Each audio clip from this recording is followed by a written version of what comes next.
दोस्तों, मैं हूं नीलम सिंह। आप देख रहे हैं नेताजी.लाइव। जैसा कि आप जानते हैं, हमारे इस चैनल के माध्यम से हमारी एक कोशिश होती है कि हम आप तक आपकी पसंदीदा नेताओं के दिए गए वक्तव्य और भाषण को आप तक पहुंचाएं, वो भी असंपादित। हमारे देश की समस्या और प्रदेश में सबसे बड़ी समस्या नक्सलवाद है। इस पर काम करते हुए 6 माह में ही सरकार में बड़े काम हुए हैं, ऐसा कहना है छत्तीसगढ़ के गृह मंत्री विजय शर्मा का। आइए देखते हैं विजय शर्मा ने हमारे चैनल के माध्यम से क्या कहा। समस्या है और प्रदेश में सबसे बड़ी समस्या है नक्सलवाद की समस्या। उस पर काम करते हुए 6 माह में ही माननीय विष्णुदेव जी की सरकार में बड़े काम हुए हैं और इन बड़े कामों के अंतर्गत जो नक्सली मारे गए हैं उनकी संख्या लगभग 150 पहुंच गई। जो आत्मसमर्पण किए हैं वो लगभग 550 हैं और जो गिरफ्तार हुए हैं वो लगभग 650 हैं। ये आंकड़े सिर्फ 6 महीने के हैं। उन आंकड़ों में विगत 5 वर्षों के और आंकड़े मैं आपको उपलब्ध करा रहा हूँ। एक शीट आपको उपलब्ध कराऊंगा, उसमें 5 वर्षों के, वो वर्ष भर के उनके आंकड़े इन 6 महीनों के आंकड़ों के सामने छोटे हैं। मैं कहना ये चाहता हूँ कि इस विषय पर जितनी गंभीरता से विष्णुदेव जी की सरकार ने काम किया है, ये पूरी बात ये आंकड़े आपसे कर सकते हैं। दूसरा एक बड़ा मसला है जिसके लिए मैं आपके साथ एकत्रित हुआ हूं, वो ये है कि अभी जो नई सरकार बनी है, नई सरकार बनने के बाद एफआईआर नहीं हुआ करता था पहले विगत सरकार में। उसके आंकड़े, उसकी जानकारी कि लोगों ने कांग्रेस की उस सरकार में, भूपेश बघेल जी जब मुख्यमंत्री थे उस सरकार में उन्होंने आवेदन किए, एफआईआर नहीं हुआ।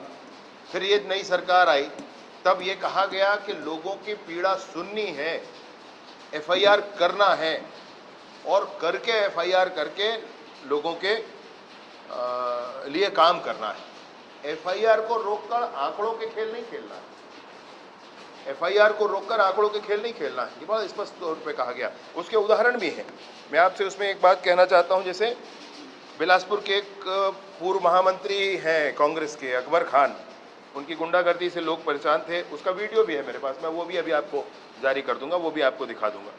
और उस समय जनवरी 2022 में उन्होंने आवेदन किया, एफआईआर नहीं लिया गया उनका। वो एक प्रकरण हुआ था जो भूमाफिया का, आप सब ध्यान में भी होगा। उसके बाद अपराध हुआ, अपराध कायम किया गया और गिरफ्तारी की गई। ये 2024 में नई सरकार बनने के बाद। ऐसे ही एक और अपराध है उन्हीं के खिलाफ, वही अकबर खान के खिलाफ, जिसमें भी जनवरी 2022 में आवेदन किया गया, अपराध दर्ज नहीं किया गया। अभी जाकर के उस व्यक्ति के खिलाफ अपराध दर्ज किया गया। ऐसे बहुत सारे प्रकरण, सैकड़ों की संख्या में प्रकरण है, जिन प्रकरणों पर पहले उस सरकार में आवेदन किया गया, एफआईआर नहीं हुआ, अभी जाकर के एफआईआर। इसलिए लोगों को, पुलिस को बहुत फ्री किया गया कि आप एफआईआर करें। आप एफआईआर करके लोगों के ग्रीवेंस सुने और उस पर काम करें, आंकड़ेबाजी के चक्कर में नहीं रहना है। और उसके बावजूद मैं आपको ये बात बताना चाहता हूं कि हत्या के मामले प्रदेश में 2021 में शुरू के 6 महीने में, जनवरी से जून तक 2021 में 503 थे। 2022 में, इन्हीं 6 महीनों की बात कर रहा हूं मैं, जनवरी से जून तक की बात कर रहा हूं। 2021 में 503 थे, 2022 में 510 हुए, 2023 में 500 हुए, 2024 में 499 हुए। बलवा शुरू के 6 महीने 2021 जनवरी से जून, बलवा है 410 2021 में, 490 2022 में, 503 2023 में, 372 2024 में। लूट, उसमें भी वैसी है। गृह भेदन, मैं थोड़ा आ जाता हूं इस पर, बलात्कार पर और शील भंग, यौन उत्पीड़न आदि जो महिलाओं के साथ परेशानियां हो जाती हैं। 2021 में ये 981 थे, 2022 में 1131 थे, 2023 में 859 थे और अभी 803 है।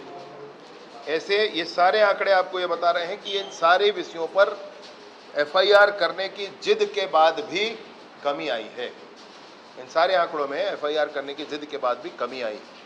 और आपसे एक बात कहना चाहता हूँ, एनडीपीएस का मामला बड़ा मामला होता है हमारे यहाँ, जो हम लोग उस पर जद्दोजहद करते हैं, उस पर बड़ी कार्यवाही की कोशिश आगे इस सत्र के बाद और करेंगे। उसमें आपसे मैं कहना चाहता हूं कि इन्हीं 6 महीनों के लिए 2021 में 395 केस हुए, 2022 में 667 केस हुए, 2023 में 608 केस हुए और 2024 में 809 केस हुए। सब पे कार्रवाई की। आबकारी अधिनियम के अंतर्गत 21 में 10,000 से ऊपर, 22 में 15,000 से ऊपर, 23 में 15,000 से ऊपर और भी 24 में 18,874 मैंने 19,000 के आसपास केस उसमें किए गए। ये ऐसे प्रकरण हैं जिनके बढ़ने से लाभ है। कुछ ऊपर मैंने प्रकरण आपसे बताया कि हत्या है, अन्य बलवा है, लूट डकैती गृहभेदन है, इनके कम होना हो रहा है, ऐसा हम मानते हैं। फिर भी मेरी ये मान्यता है इसमें कि सिर्फ आंकड़ा सब कुछ नहीं कह लेता है, उसमें भी हमारी बड़ी कोशिश के बाद कि पिछली बार भी अगर किसी ने कहा है और नहीं हो पाया है तो अभी उसको FIR उस पर किया जाए, ये कोशिश की गई। ये आंकड़े आपको बता रहे हैं, वो सारे मसले कम हुए हैं और जो प्रिवेंटिव एक्शंस हैं उन प्रिवेंटिव एक्शंस के लिए आंकड़े आपको बता रहे हैं। आपको ये भी बताना चाहता हूं कि 10 ऐसे बड़े प्रकरण हुए हैं, मतलब ये 809 प्रकरण जो मैंने आपके एनडीपीएस के बताए, उसमें 10 ऐसे बड़े प्रकरण हुए हैं जिसमें 16 करोड़ 9 लाख का ये नशीला पदार्थ जब्त किया गया है। ऐसे बहुत से काम करते हुए आज ये स्थिति है कि एक बार मुझे ये लगा कि सारी परिस्थितियों के बाद कोई भ्रम फैलाने की कोशिश करे, कोई और दूसरी बात करे, इससे पहले आपके सामने चीज़ें स्पष्ट की जाएं और आपके माध्यम से सबको बताएं। आपने देखा नक्सलवाद पर क्या कह रहे थे छत्तीसगढ़ के गृह मंत्री विजय शर्मा। इसी तरह हमारे चैनल में बने रहने के लिए चैनल को लाइक करें, शेयर करें और सब्सक्राइब करें। नमस्कार। नेताजी.live के प्रायोजक हैं Satyadeep diagnostic and clinic, Supela, Bhilai.